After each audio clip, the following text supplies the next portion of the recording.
Hello guys. Are you ready for one more horror story? Let's begin. फुसफुसाती परछाइयाँ। एक छोटे, शांत से गांव के किनारे एक पुराना घर था जिसे हर कोई डर के मारे छोड़ चुका था। वह घर गांव के किनारे स्थित था और दशकों से वीरान पड़ा था। लोगों में चर्चा थी कि रात के समय वहां अजीब घटनाएं होती हैं, परछाइयाँ बिना किसी के हिलती हैं और दीवारों से रहस्यमयी फुसफुसाहट सुनाई देती है। एक शाम 3 दोस्त अनिल, राज और मीरा ने उस पुराने घर की जांच करने का फैसला किया। रात गहरी हो चुकी थी और चांद आसमान में चमक रहा था, जिससे जमीन पर अजीब सी परछाइयां बन रही थी। अनिल हिम्मत से कहा, आओ, यह बस एक पुराना घर है, डरने की कोई बात नहीं है। मीरा सहमते हुए कहा, मुझे नहीं पता, सब कहते हैं कि यह जगह भूतिया है। राज हंसते हुए कहा, भूतिया? हम खुद देख लेंगे।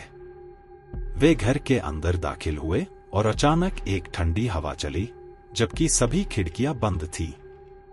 घर से अजीब सी आवाजें आने लगीं, जैसे कि वह जीवित हो।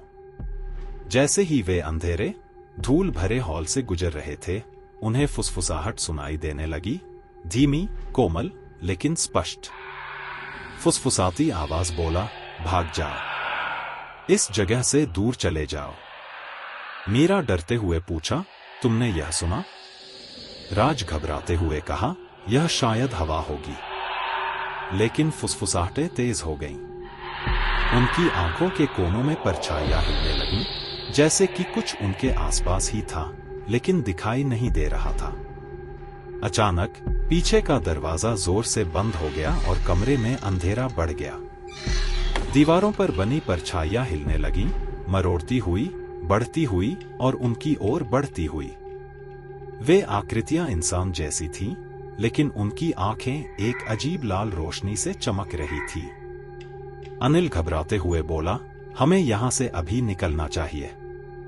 लेकिन जब उन्होंने भागने की कोशिश की, तो परछाइयां उनके रास्ते में आ गईं। फुसफुसाहटें अचानक चिल्लाहटों में बदल गईं। चिल्लाती हुई आवाज, तुम्हें यहां नहीं आना चाहिए था। डर के मारे उन्होंने एक खिड़की को तोड़ा और जैसे ही परछाइयां उन्हें घेरने लगीं, वे बाहर कूद गए।